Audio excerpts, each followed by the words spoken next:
Hey, Erica here. Welcome back to my YouTube channel. It's your first time here. Welcome.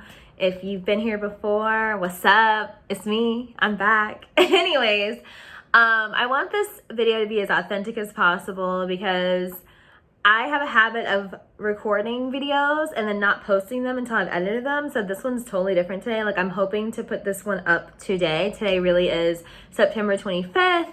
It is Friday.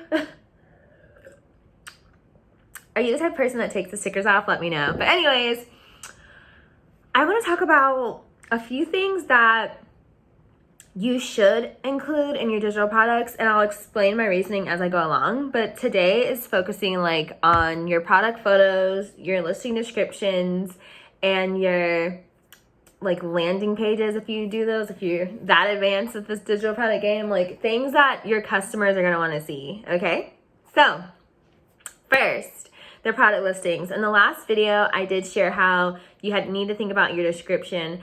And I would say you have to be as clear as possible, even having bold text saying this is a digital product, and saying if they are going to be customizing it or how they're going to edit it, if you're going to make it editable. Like for wall art, that's different. They just download it, boom, print it out. But if you're doing templates, say in plain English what they have to do to make it theirs.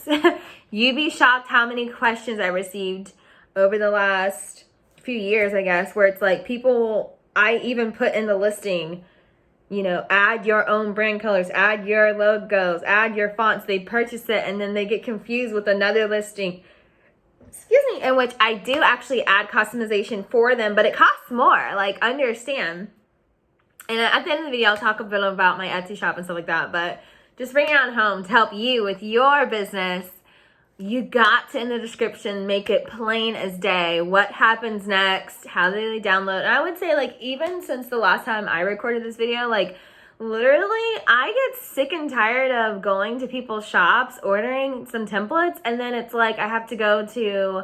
I click on the PDF and I'm thinking I'm going straight to download the file from Canva, and it's no, you have to, or the Photoshop template, and then you have to go to this other place to download. It's can you please make it simple? Yes, if you are a digital product maker, please stop making people jump through hoops to download the files. You're welcome. Thank you and you're welcome. Please stop doing that, because you wonder why on Creative Market someone gives you 3 out of 5 stars because you made them go to 2 different links to just download the template. Stop playing games, people. That's number 2. Or I guess it kind of goes with the first thing I'm saying. Make the directions clear. Make the directions freaking clear, okay? In the description, in your tutorials or whatever, make it clear what is supposed to happen. That's one. The next thing would be with your product photos. Depending on the price point of your product and how visually detailed it is. I mean, for wall art, you might do a few different frame scenes and call it a day. But if it's a digital template where they can add their own pictures, you need to show some different customization options.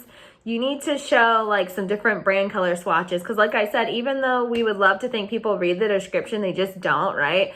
And also I've learned that 90% of the sale is actually the visuals. So you want to make sure visually you're saying the direction, you're saying if it's 3 steps or 5 steps or 7 steps, and you're giving them plenty of examples. That way they can imagine what their branding is going to look like in your template.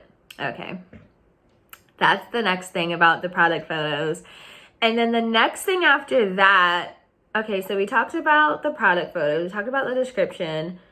Okay, boom, the big one, the $1 million answer and question, the freaking landing page. If you are selling something more than, even, I know you've seen when you click through ads on Instagram and Facebook, even if it's $47, they have a freaking long landing page.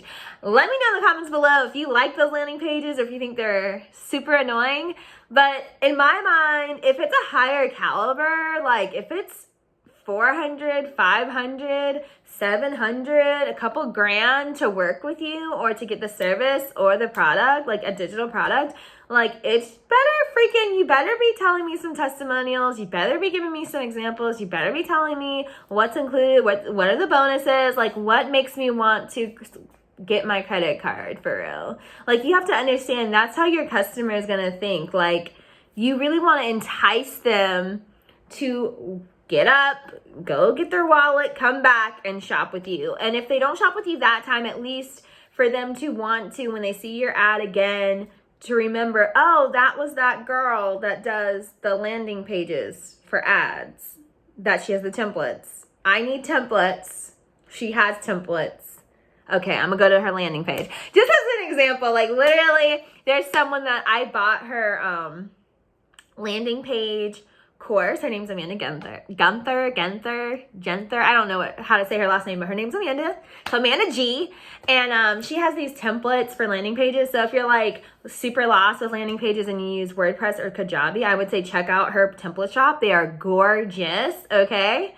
And yeah, like I would think that like people need to put a lot more effort into the landing pages. Like I have a client right now that me and her were talking about this earlier today during a meeting. It's like, yes, ConvertKit's cool and MailChimp is cool and Flowdesk is cool, but your landing page for a paid product or service, not a freebie, but for something where people are paying money. And like I said, if it's a higher caliber product where we're talking hundreds, if not thousands of dollars, that's expected. You have to give them a lot of information. You have to have videos, you have to have blog posts, you have to have podcast episodes, you have to have webinars and the master classes. Like it has to be a lot perceived value for me to even considering saving up money to buy this or getting on a payment plan or whatever. Like, and that's how you have to start thinking. So my whole point or my challenge for you is when you're putting your digital products out there, really consider, you know, what's the price point and what do they expect? Higher price point, higher value, higher caliber customer. I'm not saying that those $47 and $27 offers are not high caliber, because I know that they're great at tripwires and upselling through those systems. The $47 just leads you in and then they send you on this huge journey, or I should do it like this, like a funnel. So the $47 gets you in and then you go through this journey where it's like higher and higher and higher and the deals just keep getting bigger and bigger and bigger. But I mean, it's more value, you know. That $47 was the entry product. And then if you work with them one-on-one, or you get their higher package stuff, or you get into their master classes and their memberships and their masterminds and all that stuff, you know, you're paying more, but you're getting more. So I would say, you know, keep that in mind with your digital products. Okay, this would go on forever in circles, so I'm done. But leave your questions below. I would love to hear from you. And before I go to, I would say, yes, everything in my Etsy shop did go up in price. And the reason why is because I'm super busy. So I don't have time to take away from those projects to sit here and go on Etsy and make someone a YouTube banner. Sorry. Sorry. But yeah, that's it. And also in exciting news, I have a lot of new digital products that I'm releasing too. So be on the lookout for those. If you are interested in new website template for Squarespace, or new Canva templates, or new YouTube branding, you know, I have some exciting stuff coming up down the pipeline from even ePartners Marketing, not just my clients, but yeah. Wow, my client's saying something about, she's having a podcast tour next month, so for her upcoming book, so she's saying something about it got pushed back, so now I have to jump in and save the day with that. But yeah, I'll let y'all go. Thanks so much for watching. If you enjoyed this, like and subscribe. Bye-bye. Till next time.